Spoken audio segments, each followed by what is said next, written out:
100 साल का एक बूढ़ा आदमी अपनी जिंदगी की आखिरी सांसें गिन रहा है और एक सफेद दाढ़ी वाला आदमी उसके मरने का इंतजार कर रहा है। रात का अंधेरा, बस एक मोमबत्ती की रोशनी, और जैसे ही वो मरता है सफेद दाढ़ी वाला आदमी फौरन उसके जिस्म को बीच से काटकर अंदर के ऑर्गन्स को बाहर निकालकर उल्टे लफ्जों में 30 पेज के नोट्स बनाने लगता है। और ये सफेद दाढ़ी वाला शख्स था लियोनार्डो दा विंची, तारीख का सबसे बड़ा कर्स जीनियस, जिसके सामने तारीख के अजीम से अजीब साइंसदान जैसे न्यूटन, टेस्ला सब अपनी पहचान खोते नजर आते हैं, क्योंकि लियोनार्डो ने एक या दो नहीं बल्कि 20 अलग अलग फील्ड्स में ऐसी खोजें की जिनके राज आज तक भी साइंसदान समझने की कोशिश कर रहे हैं। इनमें जिस्म के राज, रूह की जिस्म में लोकेशन, खूबसूरती का फॉर्मूला, हवा में उड़ने के सीक्रेट्स, कौमों को तबाह करने वाले हथियार हैं। इंसानों के जिस्म की हड्डियों और हर चीज की डिटेल्स हैं, और यहाँ तक के उनकी अपनी मौत की तारीख की प्रेडिक्शन है। ये सारा कुछ उन्होंने अपनी पर्सनल नोटबुक में कैद कर लिया और उसे अपने पास छुपा के रख लिया। 13,000 पेजेस जो कि उल्टे हाथों से लिखे गए, 500 साल पुराने। ये सिर्फ नोटबुक नहीं थी, बल्कि ये था एक कर्स जीनियस का दिमाग जो उसने खुद कागजों पर उतारा था। और आज की वीडियो में हम इसको डिकोड करेंगे। साल है 1580 और लियोनार्डो को दुनिया से गुजरे 60 साल हो चुके हैं। एक इटालियन आर्टिस्ट पोम्पियो लियोनी को चाहिए थोड़ा इंस्पिरेशन, जिसके लिए वो बहुत सस्ते में कुछ पेपर्स खरीदते हैं, और जैसे ही वो पेपर्स खोलते हैं उनकी सांसें थम और आंखें खुली रह जाती हैं। हर पेज उल्टे अल्फाज जो कि राइट से लेफ्ट लिखे गए थे, जो कि सिर्फ आईने में ही पढ़े जा सकते थे। अंदरूनी ऑर्गन्स की डिटेल्ड तस्वीरें जैसे किसी ने खुद जिस्म में घुसकर बनाई हो। खतरनाक हथियारों के डिजाइन जो पूरी दुनिया को ही तबाह कर सकते थे। 400 साल आगे की टेक्नोलॉजीज जैसे helicopters, gliders, robots, machine guns जो उस वक्त किसी की सोच से भी आगे की चीजें थी। अजीब प्रिडिक्शंस, मैथमेटिकल फॉर्मूलाज जो किसी ना समझ आने वाली जुबान में लिखे गए थे। और सबसे अनोखी बात यह है कि पेजेस पर खूनी उंगलियों के सूखे हुए निशान लगे हुए थे, जैसे किसी ने खून में हाथ लगाकर उन्हें लिखना शुरू किया हो।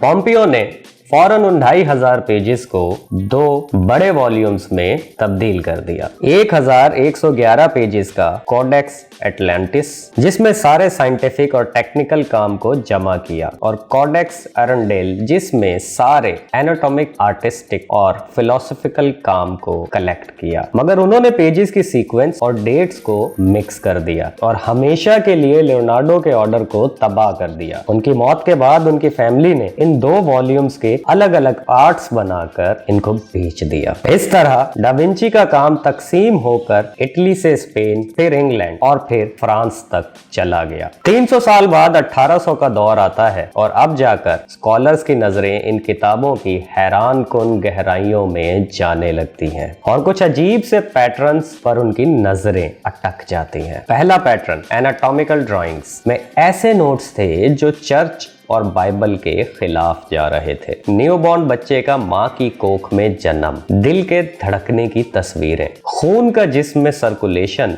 इस जैसे कई सारे ड्राइंग्स थे। दूसरा पैटर्न, इन तस्वीर में हथियारों के डिजाइन्स को जानबूझकर गलत बनाया गया था, जैसे टैंक्स के गेज उल्टे रखे गए, क्रॉसबो का फायरिंग मैकेनिज्म गलत था, जैसे कि वो इसके जरिए से कोई सीक्रेट मैसेज देना चाहते हो। तीसरा पैटर्न, कई सारे ड्राइंग्स, स्क्रिप्ट और मास्टरपीसेस आधे अधूरे छूट गए थे। 1 नहीं, 2, 4 नहीं, बल्कि सैकड़ों, और ऊपर से पेजेस पर खून के सूखे हुए धब्बे। तो क्या इनकी मौत वक्त से पहले हो गई थी? तो स्कॉलर्स ने एक थ्योरी बनाई। लियोनार्डो दा विंची एक हैरान कुन जीनियस था, जिसने जानबूझकर अपने नायाब बयान और हैरान कुन खोजों को उल्टे अल्फाज में इनक्रिप्ट किया था। लेकिन आखिर क्यों? क्योंकि चर्च उन्हें मार देता। देखिए, 16वीं सदी में चर्च के पास एब्सोल्यूट पावर्स हुआ करती थी। अगर किसी ने कुछ भी ऐसा कह दिया या कुछ ऐसा लिख दिया जो चर्च या बाइबल के अगेंस्ट जाता हो, तो अंजाम था टॉर्चर या मौत। 16वीं सदी में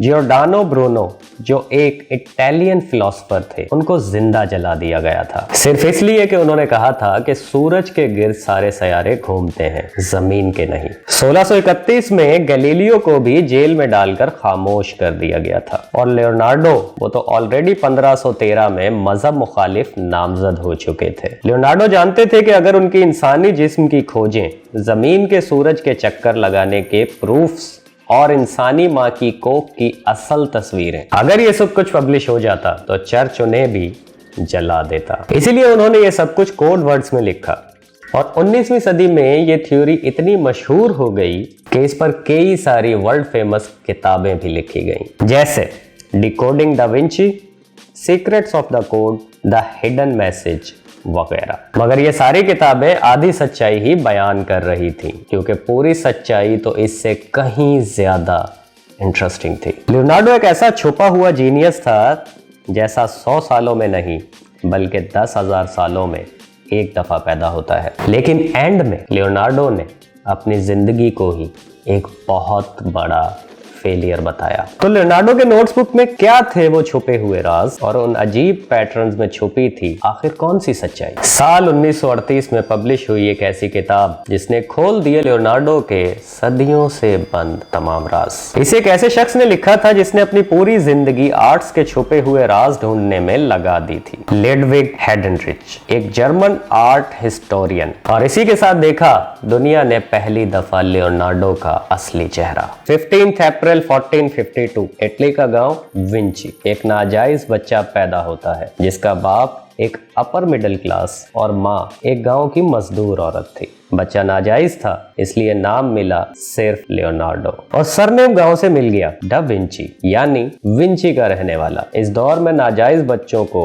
डेविल्स चाइल्ड कहकर ठुकरा दिया जाता था। और लियोनार्डो पर तो एक और काला निशान था, लेफ्ट हैंडेड होने का, जिसे उस वक्त चर्च शैतान की पहचान मानता था। स्कूल में पढ़ने का कोई हक नहीं, समाज में कोई पहचान नहीं, घर जमीन विरासत पर कोई हक नहीं। बाप ने साथ छोड़ दिया, माँ किसी और के साथ चली गई। लियोनार्डो का बचपन एक ऐसे गुनाह की सजा बन गया जो उसने खुद किया ही नहीं था। और ऐसे बचपन बच्चे नहीं, नजरियात पैदा करते हैं। अगर दुनिया मुझे नहीं देखती तो मैं खुद को देखूंगा और मैं खुद की आंखों से दुनिया को समझूंगा। जिस बच्चे ने कभी लफ्ज लिखना नहीं सीखा उसने देखना सीख लिया। ऑब्जर्वेशन उसकी जुबान बन गई और पैटर्न्स उसके अल्फाज। वो अजीब नोट्स, रेशे और घास की बारीक स्ट्रक्चर्स को बनाता तो लोग हंस पड़ते, लेकिन उसकी आंखें दुनिया के ऊपर नहीं, दुनिया के अंदर देख रही थी, पैटर्न्स को, बारीकियों को। वो नेचर में छुपे हुए कोड्स को ढूंढकर उन कोड्स को समझ रही थी। यहाँ पर आर्ट्स का नहीं बल्कि पैटर्न रिकॉग्निशन का जन्म हो रहा था। यह आदमी लंबे अरसे तक ब्रश स्ट्रोक्स को ऑब्जर्व करता रहा। इसका ऑब्सेशन था क्लैरिटी। एक दिन 12 साल का लियोनार्डो एक पेड़ को घूर रहा था और एकदम से उसके दिमाग में एक ख्याल आया। उसने देखा कि सभी ट्रीज के ट्रंक्स का साइज उनके ब्रांचेस के कंबाइन साइज के बराबर है और इसके ब्रांचेस का साइज उस ब्रांच की सारी टहनियों के कंबाइन साइज के बराबर है। यह ऑब्जर्वेशन आज भी साइंस में लियोनार्डोस रूल कहलाती है, एक pure mathematical principle, conservation of network flow. पेड़ में क्या होता है? Sap. So flow entering the system is always equal to flow exiting the system. इस सबक से हमारे आर्टरीज हमारे जिस्म में ब्लड डिस्ट्रीब्यूट करते हैं, शहर ट्रैफिक डिस्ट्रीब्यूट करते हैं, यहाँ तक के इंटरनेट डेटा डिस्ट्रीब्यूट करता है। सिर्फ 13 साल का लियोनार्डो जब विंची के पहाड़ों को देखता तो उसे पत्थरों के ढेर नहीं बल्कि दूरियों के साथ घटता कंट्रास्ट दिखता था। कलर्स ब्लू और ग्रे की तरफ शिफ्ट होते दिखते और एजेस भी ब्लर होते हुए दिखते। वो ऑप्टिकल स्कैटरिंग को समझ रहा था और इसी ऑब्जर्वेशन ने जन्म दिया एक नए सबक को जिसे कहा गया एटमॉस्फेरिक पर्सपेक्टिव। ये प्रिंसिपल आगे सारे लैंडस्केप प्रिंटिंग का एक फंडामेंटल रूल बनेगा और मोनालिसा जैसी पेंटिंग्स में भी इस्तेमाल होगा। जहां लोग दौड़ते घोड़ों और उछलती हुई बिल्लियों में खूबसूरती देखते, वहीं लियोनार्डो उनमें force distribution, tenders extension and rational symmetry देख रहा था। वो देख रहा था फिजिक्स और बायोलॉजी जब दुनिया देख रही थी सिर्फ ब्यूटी। और ये सब गैलीलियो और न्यूटन के पैदा होने से पहले हो रहा था, जब साइंस के पास अल्फाज भी नहीं थे इन ऑब्जर्वेशंस को बयान करने के लिए। लियोनार्डो की जिंदगी अब बदलने वाली थी, क्योंकि 14 साल की उम्र में उसे अपनी शागिर्दी में ले लिया फ्लोरेंस के सबसे बड़े आर्टिस्ट एंड्रिया डेल विबोचियो ने। लेकिन ये कोई आर्ट स्कूल नहीं था। विबोचियो लियोनार्डो से पोछे लगवाता, कपड़े धुलवाता, खाना पकवाता और फिर कहीं जाकर उसे नसीब होता था कलर्स को मिक्स करना, मिनरल्स को ग्राइंड करना और पेंट ब्रश को हाथ लगाना। विबोचियो ने बहुत जल्दी नोटिस कर लिया कि इस बच्चे में कोई ना कोई प्रॉब्लम तो जरूर है, क्योंकि अक्सर लियोनार्डो एक काम हाथ में लेता, उसे आधा छोड़कर दूसरे काम पर चला जाता। आधे स्केचेस, आधे मॉडल्स, आधी पेंटिंग्स। लियोनार्डो के दिमाग में एक प्रॉब्लम थी जो शायद हम सबके अंदर भी मौजूद है, जिसे वो जिंदगी भर स्ट्रगल करता रहेगा और एंड में खुद को सबसे बड़ा फेलियर भी कहेगा। इस पेंटिंग को जरा देखिए, बैप्टिज्म ऑफ क्राइस्ट। एक ऐसी पेंटिंग जिसके बाद लियोनार्डो के उस्ताद विबोचियो ने पेंटिंग करना ही बंद कर दी। यहाँ लेफ्ट साइड पर एक रस्सी पकड़े हुए एक फरिश्ता नजर आ रहा है और इसमें इतना साइकोलॉजिकल गहराई है और इमोशन है कि लियोनार्डो के मास्टर ने कहा कि मुझ पर लानत है कि मुझसे बेहतर इस बच्चे ने बना के दिखा दिया, इसलिए आज के बाद मैं कभी ब्रश को हाथ नहीं लगाऊंगा। सच्चाई सबके सामने थी। लियोनार्डो ने आर्ट्स में साइंस इस्तेमाल करके फ्लैट कैनवास पे गहराई और इमोशंस भर दिया था। ये एक सबूत था कि सिर्फ मेहनत ने नहीं बल्कि साइंटिफिक नजरिए ने लियोनार्डो को कामयाबी दिलाई थी। और यही तो है साइको माइंड। साइंस कोई सब्जेक्ट नहीं है, ये एक नजरिया है और आप एक वीडियो नहीं देख रहे, आप एक नजरिया डेवलप कर रहे हैं। 1476 फ्लोरेंस। बस एक रात लियोनार्डो की पूरी जिंदगी बदल देती है और इसके अंदर छुपे हुए पागलपन को आग लगा देती है। रात के अंधेरे में किसी ने फ्लोरेंस कैथेड्रल के पास एक स्पेशल बॉक्स में एक कागज डाल दिया जिसमें लिखा था लियोनार्डो ने एक 17 साल के लड़के के साथ नाजायज ताल्लुकात बनाए हैं। उस वक्त के हिसाब से ये कोई छोटा मोटा इल्जाम नहीं था, क्योंकि इसकी सजा थी टॉर्चर, कई सालों की कैद और कभी कभार तो जिंदा जला देना। पर क्योंकि इस केस में एक बड़े घराने के लड़के का नाम भी शामिल था, इस वजह से लियोनार्डो तकरीबन बर्बादी के किनारे से बच गया और इसे जैसे एक नई जिंदगी मिल गई थी। एक अच्छी सोच रखने वाले आर्टिस्ट को अब फ्लोरेंस की गली गली शक और घिन की नजरों से देखा जाने लगा। सोचो, आज काफी कौमों में ये चीज लीगल है, लेकिन फिर भी इन लोगों को अच्छी नजर से नहीं देखा जाता। लेकिन उस वक्त तो ये सबसे बड़े क्राइम्स में शामिल था। ये दुख इतना गहरा था कि लियोनार्डो की पहचान अंदर से बिखर गई। मगर वो कहावत है ना, nothing is more dangerous than a man rebuilding his broken self. और शायद इसी हादसे के बाद जन्म हुआ था लियोनार्डो के सर फिरे पागलपन का और इसकी पावर हासिल करने की प्यास का। 4 साल तक लियोनार्डो ने अपने आप को घर में बंद कर लिया और अपनी जिंदगी के एक नए साथी को जन्म दिया, उसके नोटबुक्स। उसकी दुनिया अब लोग नहीं, उसके ख्याल, उसके सवाल और उसके स्केचेस बन गए। उसने अपनी जिंदगी को ही इन कागजों में लॉक कर दिया था और इस नोटबुक्स में पेज दर पेज एक नई दुनिया बनने लगी थी। एक ऐसी दुनिया जो अपने वक्त से 400 साल आगे चल रही थी। अब आप डिस्कवर करोगे कस जीनियस के दिमाग का रियल टाइम एवोल्यूशन, वो भी उसकी अपनी किताब के जरिए। किताब खुली और लियोनार्डो डा विंची का एक नया जन्म हो रहा है। नथिंग कैन बी लव्ड और hated unless it is first understood. The greatest deception men suffer is from their own opinions. I isolate myself so the failure of the world cannot reach me. मैं कौन हूँ? रूह कहाँ पर रहती है? दर्द, शर्म, डर, ये जज्बात कहाँ पर बसते हैं? Tell me if anything can be more admirable than reasoning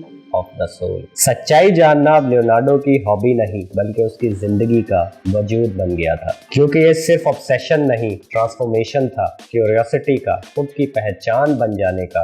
और यही था लियोनार्डो का साइको मोमेंट। अब उन्हें सिर्फ इंफॉर्मेशन को जमा नहीं करना था बल्कि हकीकत को डिकोड करना था, जिसकी शुरुआत होती है खुद की ही पहचान को लेकर सवाल उठाना। कई सालों तक किताबें पढ़कर आखिर लियोनार्डो ने 1489 उन जवाबों के लिए इल्लीगली मुर्दा लाशों को स्मगल करना शुरू किया और इनको काट कर खोपड़ी खोलकर ये डिटेल्ड ड्राइंग्स बनाई। इन तस्वीरों को देखकर लगता है जैसे किसी MRI मशीन से बनाई गई, वो भी MRI मशीन के वजूद में आने से 500 2500 साल पहले। और इसमें लियोनार्डो ने लिटरली दिमाग को स्कूप आउट करके इन 4 वेंट्रिकल्स को ड्रॉ किया, जहां उस वक्त के फिलोसोफर्स को लगता था रूह, जज्बात और ख्यालात बसते हैं। आज हम जानते हैं कि ये सच नहीं है। दिमाग के वर्टिकल्स से सेरिब्रोस्पाइनल फ्लूइड बनाते हैं जो दिमाग को खोपड़ी से इंसुलेट करता है। बट ये ड्राइंग्स बहुत ज्यादा एक्यूरेट है और ये सारे एरियाज दिखाते हैं। वो लिखते हैं, tell me if anything can be more admirable than the mind of a man. शायद एक इंसान की पहचान उसका चेहरा है, मगर लियोनार्डो के लिए खूबसूरती को सीक्रेट नहीं बल्कि फॉर्मूला था। वो लिखते हैं, the head is ruled by geometry. एक अट्रैक्टिव चेहरा ऊपर से नीचे तक 3 बराबर हिस्सों में तकसीम होता है। फोरहेड से आईब्रोज, आईब्रोज से नोज और नोज से चिन। आंखों के बीच से दोनों साइड्स सिमेट्रिकल और कान तकरीबन बीच में आता है। इंसानी जिस्म एक सिस्टम ऑफ रेशियोज है, एक लिविंग इक्वेशन। एक आम इंसान खूबसूरती को एक फीलिंग बोलकर छोड़ देगा, मगर लियोनार्डो इसमें पैटर्न्स ढूंढ रहे थे। रियलिटी में इस दुनिया में पैटर्न्स ढूंढना एक साइको माइंडसेट है जो हम मिलकर डेवलप कर रहे हैं अपनी क्यूरियोसिटी से। मगर कोई चीज हमें दिखती ही क्यों है? इन 2 रफ आर्टवर्क्स में आपको क्या फर्क नजर आ रहा है? ये काम लियोनार्डो का है जिसमें एक रियल फोटो जैसा रियलिज्म नजर आ रहा है, और ये दूसरे आर्टिस्ट सैंड्रो बॉटिसेली का काम है जिसमें है स्ट्रॉन्ग आउटलाइंस और क्लियर बॉर्डर्स। लियोनार्डो ने लाइट का असली नेचर समझ लिया था। रोशनी कभी भी रफ एजेस नहीं बनाती बल्कि एक स्मूथ ग्रेडियंट बनाती है, from bright to shadow based on distance from